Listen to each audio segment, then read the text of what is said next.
warahmatullahi wabarakatuh. Selamat malam pendengar Pro 1 Radio RRI Palembang dimanapun Anda berada. Malam ini Tadarus Al-Quran bersama kami dari Pondok Pesantren Nurul Qomar Palembang akan membacakan surah Al-An'am juz 8 dimulai dari ayat 111. Selamat mengikuti.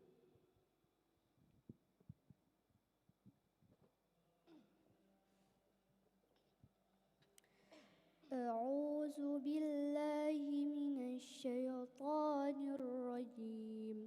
بسم الله الرحمن الرحيم ولو أننا نزلنا إليهم الملائكة وكلمهم الموتى وحشرنا عليهم كل شيء قبلا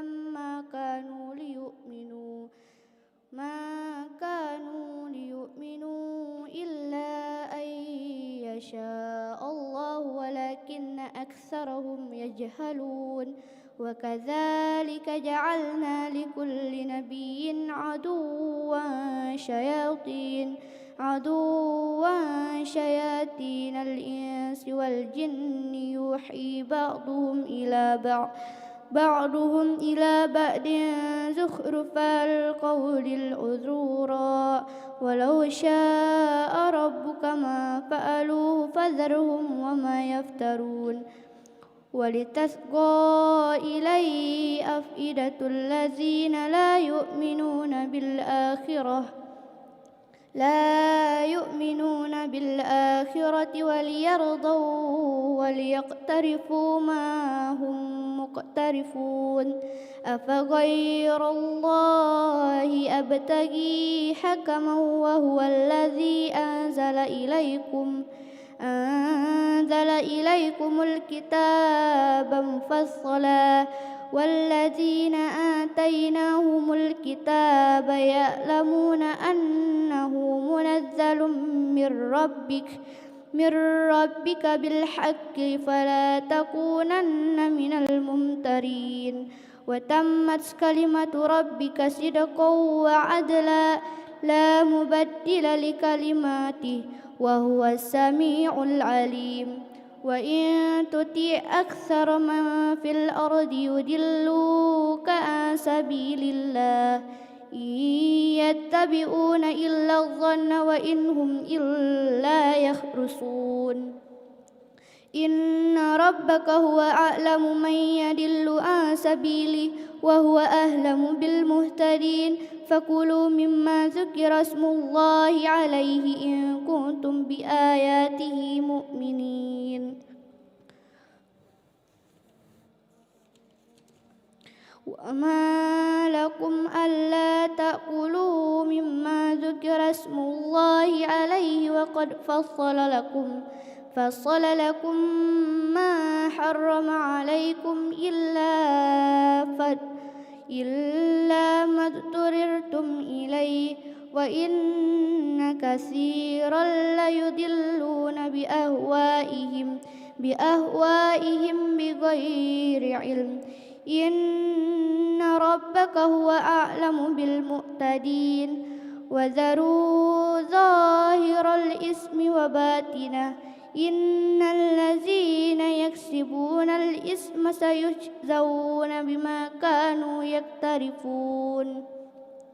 ولا تأكلوا مما لم يذكر اسم الله عليه وإنه لفسق وإن الشياطين ليوحون إلى أوليائهم ليجادلكم وإن أطعتموهم إنكم لمشركون أومن كان ميتا فأحييناه وجعلنا له نورا يمشي به في الناس كمن مثله في الظلمات ليس بخارج منها كذلك زين للكافرين ما كانوا يعملون وكذلك جعلنا في كل قرية أكابر مجرمها ليمكروا فيها وما يمكرون إلا بأنفسهم وما يشعرون وإذا جاءتهم آيات قالوا لن نؤمن حتى نؤتى مثل ما أوتي رسل الله الله أعلم حيث يجعل رسالته سيصيب الذين أجرموا صغار عند الله وعذاب شديد بما كانوا يمكرون فمن يريد الله أن يهديه يشرح صدره للإسلام ومن يرد أن يضله يجعل صدره ضيقا حرجا كأنما يصعد في السماء كذلك يجعل الله الرجس على الذين لا يؤمنون وهذا صراط ربك مستقيما قد فصلنا الآية لقوم يذكرون لهم دار السلام عند ربهم وهو وليهم بما كانوا يعملون ويوم يحشرهم جميعا يا معشر الجن قد استكثرتم من الإنس وقال أولياؤهم من الإنس ربنا استمتع بعضنا ببعض وبلغنا أجل الذين أجلت لنا قال النار مثواكم خالدين فيها إلا ما شاء الله إن ربك حكيم عليم وكذلك نولي بعض الظالمين بعضا بما كانوا يكسبون يا معشر الجن والإنس ألم يأتكم رسل منكم يقصون عليكم آياتي وينذرونكم لقاء يومكم هذا قالوا شهدنا على أنفسنا وغرتهم حياة الدنيا وشهدوا على أنفسهم أنهم كانوا كافرين ذلك أن لم يكن ربك مهلك القرى بظلم وأهلها غافلون ولكل درجات مما عملوا وما ربك بغافل عما يعملون وربك الغني ذو الرحمة إن يشاء يذهبكم ويستخلف من بعدكم ما يشاء كما أنشأكم من ذرية قوم آخرين إنما توعدون لآت وما أنتم بمعجزين قل يا قوم اعملوا على مكانتكم إني عامل فسوف تعلمون ما تكون له عاقبة الدار إنه لا يفلح الظالمون وجعلوا لله مما ذرأ من الحرث والأنعام نصيبا فقالوا هذا لله بزعمهم وهذا لشركائنا فما كان لشركائهم فلا يصل إلى الله وما كان لله وهو يصل إلى شركائهم ساء ما يحكمون وكذلك زين لكثير من المشركين قتل أولادهم شركاؤهم ليردوهم وليلبسوا عليهم دينهم ولو شاء الله ما فعلوه فذرهم وما يفترون.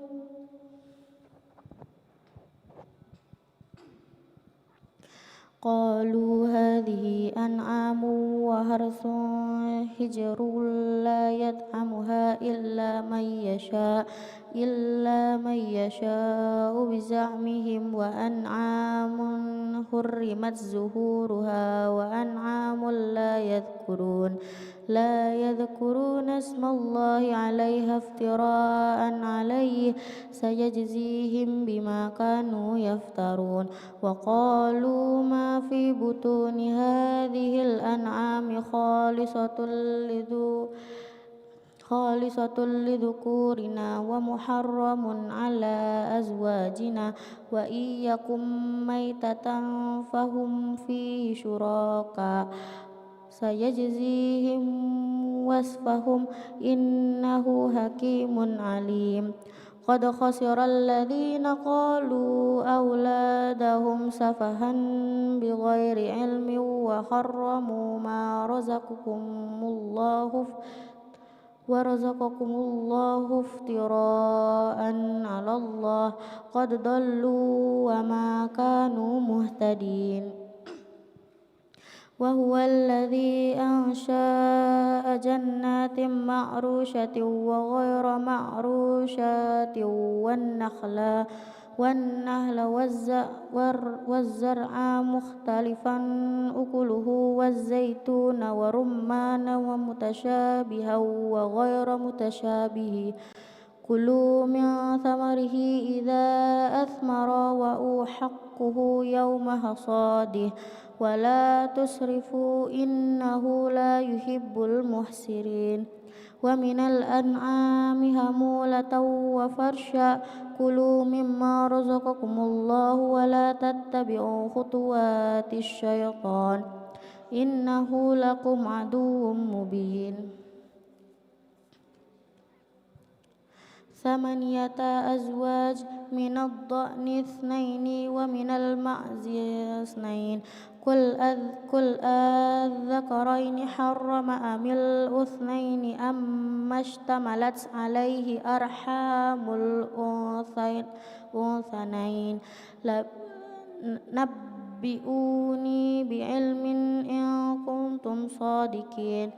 ومن الإبل 2 ومن البقر 2 قل الذكرين حرم أم الأنثيين أما اشتملت عليه أرحام الأنثيين أم كنتم شهداء إذ وصاكم الله بهذا فمن أظلم ممن افترى على الله كذبا ليضل الناس بغير علم إن الله لا يهدي القوم الظالمين. قل لا أجد فيما أوحي إلي محرما على طائم يطعمه إلا أن يكون ميتة أو دما مسفوحا أو لحم خنزير فإنه رجس أو فسقا أهل لغير الله به فمن اضطر غير باغ ولا عاد فإن ربك غفور رحيم. وعلى الذين هادوا حرمنا كل ذي زفر ومن البقر والغنم حرمنا عليهم شحومهما إلا ما حلمت ظهورهما أو الحياء أو ما اختلط بعظيم ذلك جزيناهم بغيظهم وإنا لصادقون. فإن كذبوك فقل ربكم ذو رحمة واسعة ولا يرد بأسه عن القوم المجرمين سيقول الذين أشركوا لو شاء الله ما أشركنا ولا آباؤنا ولا حرمنا من شيء كذلك كذب الذين من قبلهم حتى ذاقوا بأسنا قل هل عندكم من علم فتخرجون لنا إن تتبعون إلا الظن وإن أنتم إلا تخرصون قل فلله الحجة البالغة فلو شاء هداكم أجمعين قل هلم شهداءكم الذين يشهدون أن الله حرم هذا فإن شهدوا فلا تشهد معكم ولا تتبع أهواء الذين كذبوا بآياتنا والذين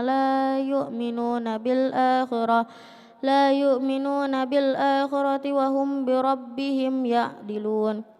قل تعالوا أتلوا ما حرم ربكم عليكم ألا تشركوا به شيئا وبالوالدين إحسانا ولا تقتلوا أولادكم من إملاق نحن نرزقكم وإياهم ولا تقربوا الفواحش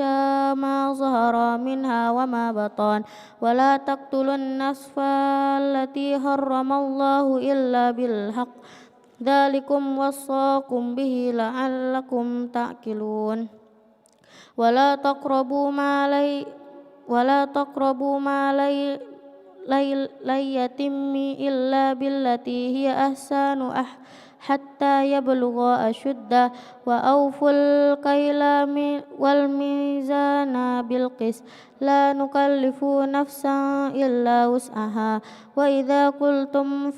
فاعدلوا ولو كان ذو قربى وبعهد الله أوفوا ذلكم وصاكم به لعلكم تذكرون وإن هذا صراط مستقيما فاتبعوه ولا تتبعوا السبل فترق بكم عن سبيله ذلكم وصاكم به لعلكم تتقون ثم آتينا موسى الكتاب تماما على الذي أحسن وتفصيلا لكل شيء وهدى ورحمة لعلهم بلقاء ربهم يؤمنون وهذا كتاب أنزلناه مبارك فاتبعوا واتقوا لعلكم ترحمون أن تقولوا إنما أنزل الكتاب على طائفتين من قبلنا وإن كنا عن دراستهم لغافلين أو تقولوا لو أنا أنزل علينا الكتاب لكنا أهدى منهم فقد جاءكم بينات من ربكم وهدى ورحمة فما أظلم مما كذب بآيات الله وصرف عنها سنجزي الذين يصدفون عن آياتنا سوء العذاب بما كانوا يصدفون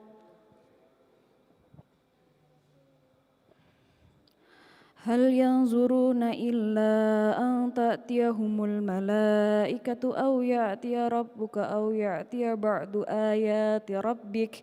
يوم يأتي بعض آيات ربك لا ينفع نفسا إيمانها لم تكن آمنت من قبل أو كسبت في إيمانها خيرا قل انتظروا إنا منتظرون إن الذين فرقوا دينهم وكانوا شيعا لست منهم في شيء إنما أمرهم إلى الله ثم ينبئهم بما كانوا يفعلون من جاء بالحسنة فله أشر أمثالها ومن جاء بالسيئات فلا يجزى إلا مثلها وهم لا يظلمون قل إنني هداني ربي إلى صراط مستقيم دينا قيما ملة إبراهيم حنيفة وما كان من المشركين قل إن صلاتي ونسكي ومحياي ومماتي لله رب العالمين لا شريك له وبذلك أمرت وأنا أول المسلمين قل أغير الله أبغي ربا وهو رب كل شيء ولا تكسب كل نفس إلا عليها ولا تزر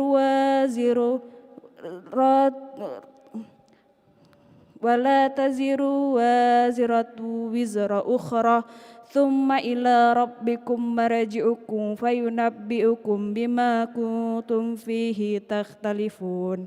وهو الذي جعل لكم خلائف الأرض ورفع بعضكم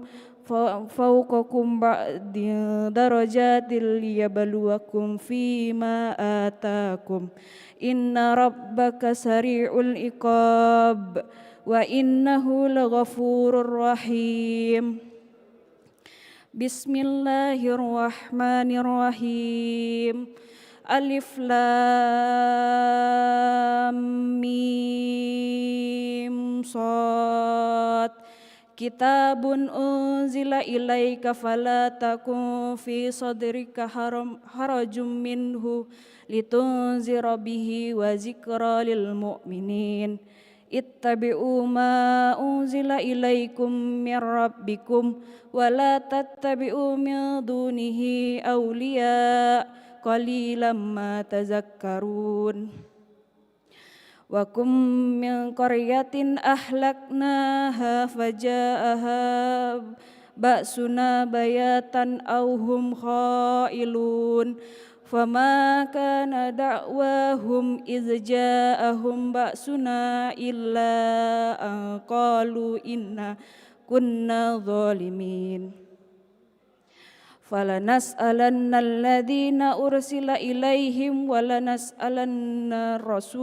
المرسلين فلنقصن عليهم بعلم وما كنا غائبين والوزن يومئذ الحق ومن ثقلت موازينه فأولئك هم المفلحون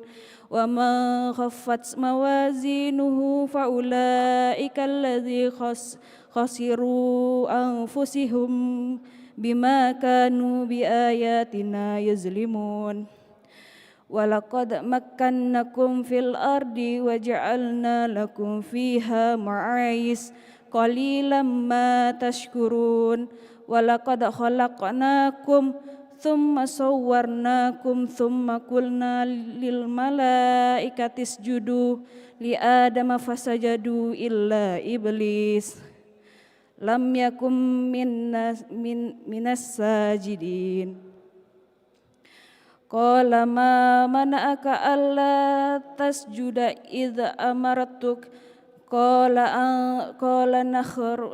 أنا خير منه خلقتني من نار وخلقته من طين قال فاهبط منها فما يكون لك أن تتكبر فيها فاخرج إنك من الصاغرين قال أنظرني إلى يوم يبعثون قال إنك من المنظرين قال فبما أغويتني لأقعدن لهم صراطك المستقيم ثم لآتينهم من بين أيديهم ومن خلفهم وعن أيمانهم وعن شمائلهم ولا تجد أكثرهم شاكرين قل قل أخرج منها مدعوما مدحورا لمن تبعك منهم لأملأن جهنم منكم أجمعين ويا آدم اسكن أنت وزوجك الجنة فكلا من حيث شئتما ولا تقربا هذه الشجرة فتكونا من الظالمين فوسوس لهما الشيطان ليبدي لهما ما هوري عنهما من سوآتهما وقال ما نهاكما ربكما عن هذه الشجرة إلا أن تكونا ملكين أو تكونا من الخالدين وقاسمهما إني لكما لمن الناصحين ودلهما بغرور فلما ذاقا الشجرة بدت لهما سوءتهما وطفقا يخصفان عليهما من ورق الجنة وناداهما ربهما ألم أنهكما عن تلكما الشجرة وأقل لكما إن الشيطان لكما عدو مبين قال ربنا ظلمنا أنفسنا وإن لم تغفر لنا لنكونن من الخاسرين قال اهبطوا بعضكم لبعض عدو ولكم في الأرض مستقر ومتاع إلى حين قال فيها تحيينا وفيها يموت ومنها يخرجون يا بني آدم قد أنزلنا عليكم لباسا يواري سوآتكم وريشا ولباس التقوى ذلك خير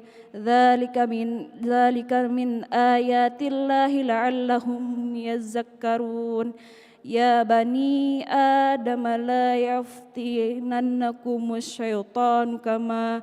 أخرج أبويكم من الجنة ينزع عنهما لباسهما ليريهما سوآتهم إنه يراكم هو وقبيله من حيث لا ترونهم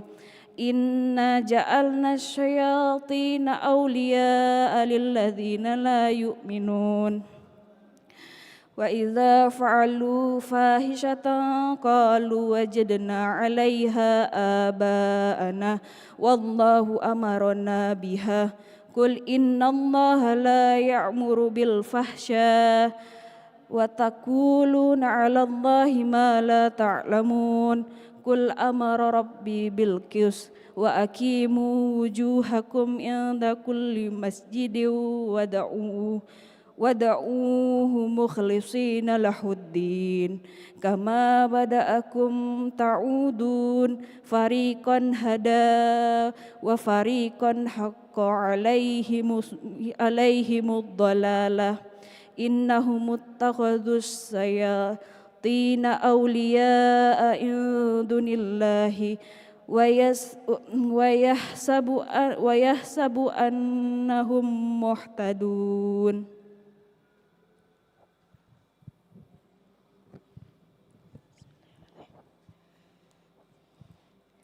يا بني آدم خذوا زينتكم عند كل مسجد وكلوا واشربوا ولا تسرفوا إنه لا يحب المسرفين قل من حرم زينة الله التي أخرج لعباده والطيبات من الرزق قل هي للذين آمنوا في الحياة الدنيا خالصة يوم القيامة كذلك نفصل الآيات لقوم يعلمون قل إنما حرم بربي الفواحش ما ظهر منها وما بطن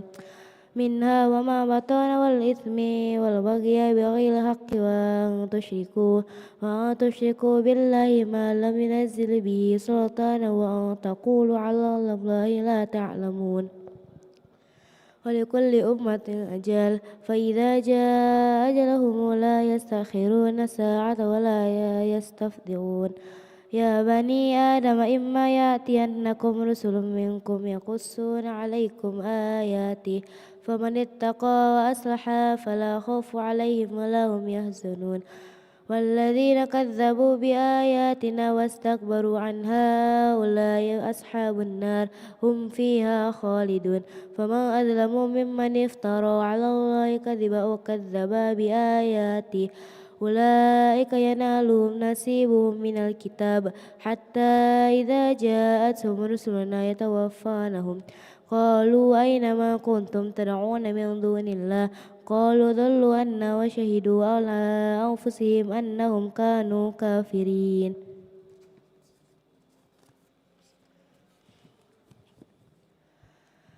قال ادخلوا في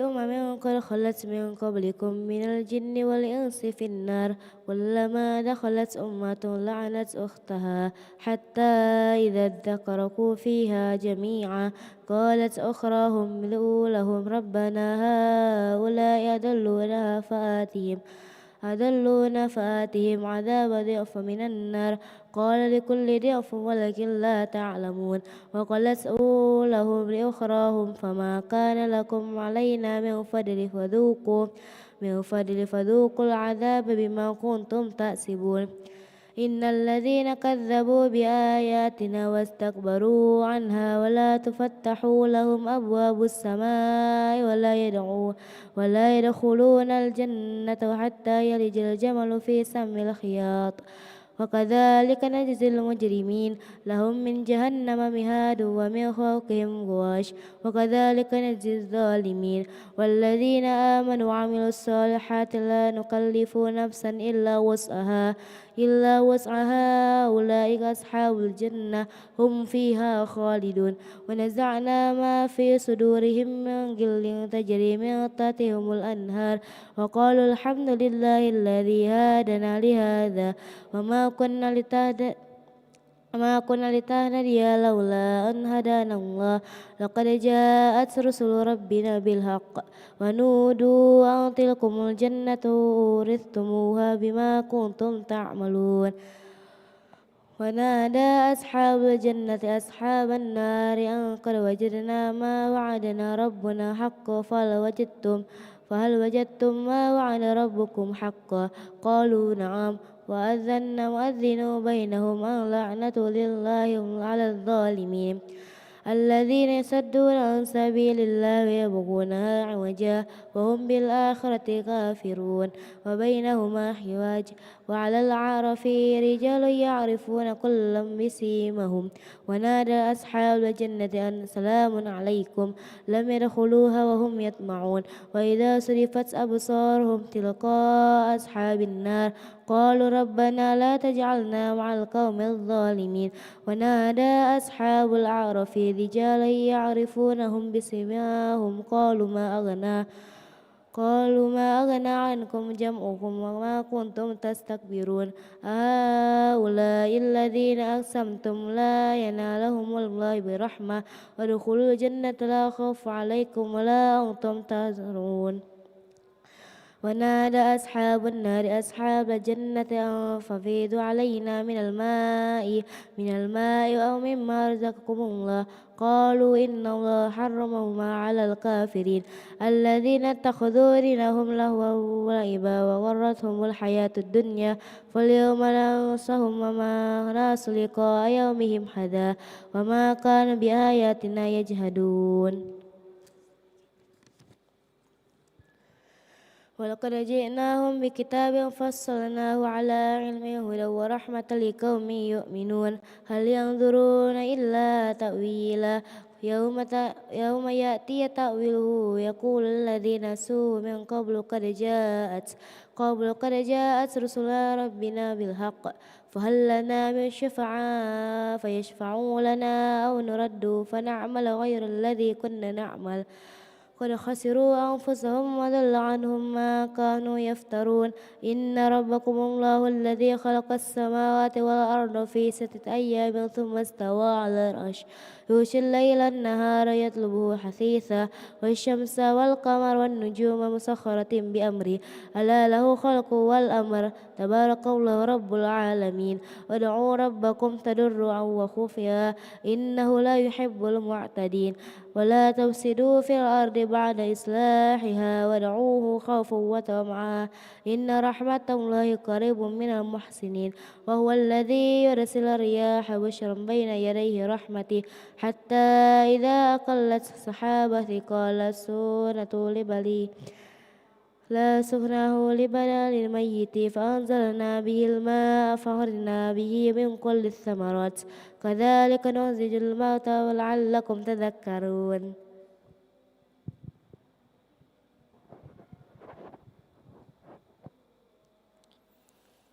والبلد الطيب يخرج نباته بإذن ربه والذي خبث لا يخرج إلا نكدا كذلك نصرف الآيات لقوم يشكرون لقد أرسلنا نوحا إلى قومه فقال يا قوم اعبدوا الله ما لكم من إله غيره إني أخاف عليكم عذاب يوم عظيم قال الملأ من قومه إنا لنراك في ضلال مبين قال يا قوم ليس بي ضلالة ولكني رسول من رب العالمين أبلغكم رسالات ربي وأنصح لكم وأعلم من الله ما لا تعلمون أو عجبتم أن جاءكم ذكر من ربكم على رجل منكم لينذركم ولتتقوا ولعلكم ترحمون فكذبوه فأنجيناه والذين معه في الفلك وأغرقنا الذين كذبوا بآياتنا إنهم كانوا قوما عمين وإلى عاد أخاهم هودا قال يا قوم اعبدوا الله ما لكم من إله غيره أفلا تتقون قال الملأ الذين كفروا من قومه إنا لنراك في سفاهة وإنا لنظنك من الكاذبين قال يا قوم ليس بي سفاهة ولكني رسول من رب العالمين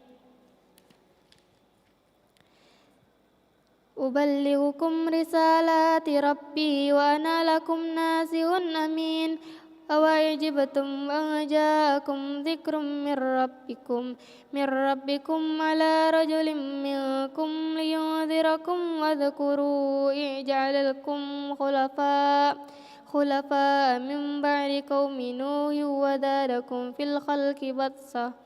واذكروا آلاء الله لعلكم تفلحون قالوا أجئتنا لتعبد الله وحده ونذر ما كانوا يعبد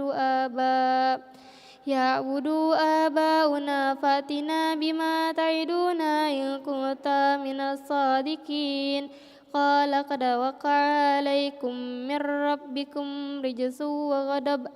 أتجادلونني في أسماء سميتموها أنتم وآباؤكم ما نزل الله بها من سلطان فانتظروا إني معكم من المنتظرين فأنجيناه والذين معه برحمة منا وقطعنا دابر الذين كذبوا بآياتنا وما كانوا مؤمنين وإلى ثمود أخاهم صالحا قال يا قوم اعبدوا الله ما لكم من إله غيره قد جاءتكم بينة من ربكم هذه ناقة الله لكم آية فذروها تأكل في أرض الله ولا تمسوها بسوء فيأخذكم عذاب أليم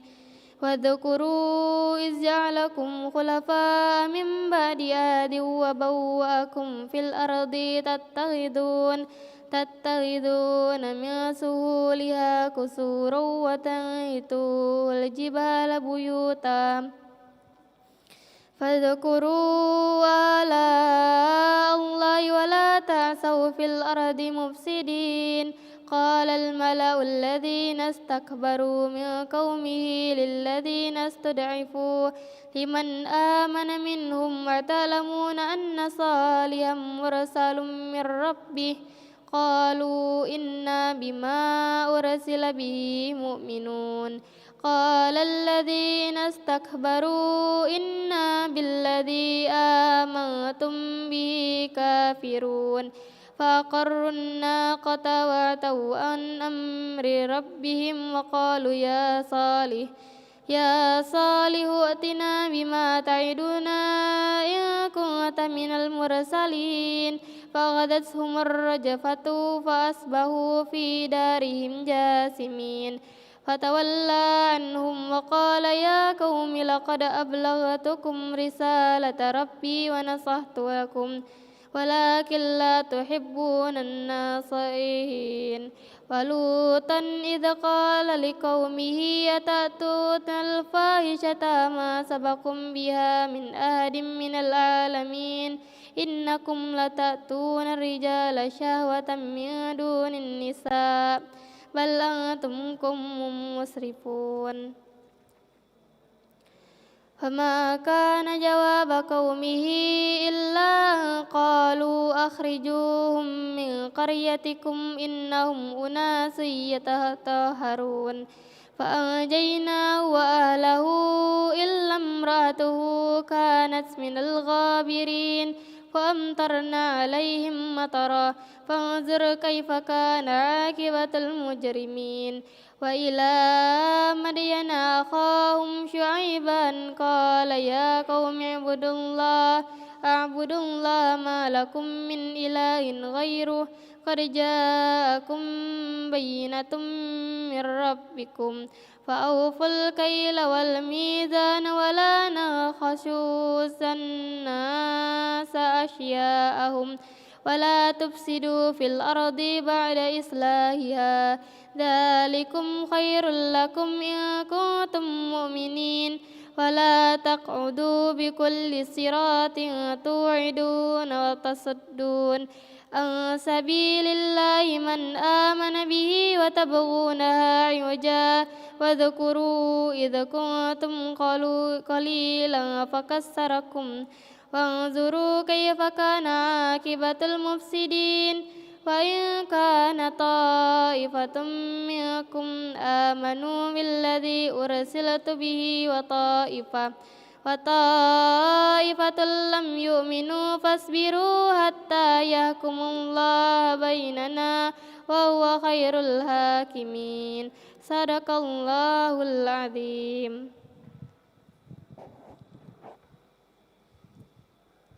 Allahumma arhamna bil Qur'an waj'alhu lana imaman wa nuran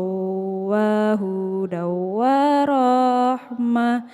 Allahumma dhakkirna minhum ma jahilna wa allimna minhum ma jahilna warzuqna tilawatahu ana al-laili wa atrafan nahar waj'alhu lana hujjata ya rabbal alamin.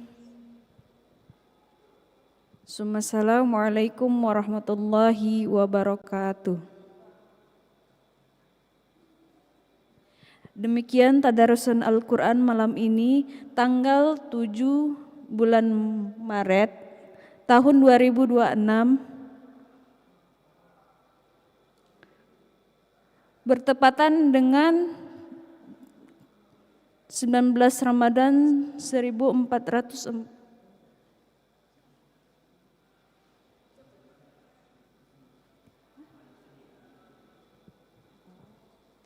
1444 kembali ke studio untuk mengikuti acara selanjutnya. Assalamualaikum warahmatullahi wabarakatuh.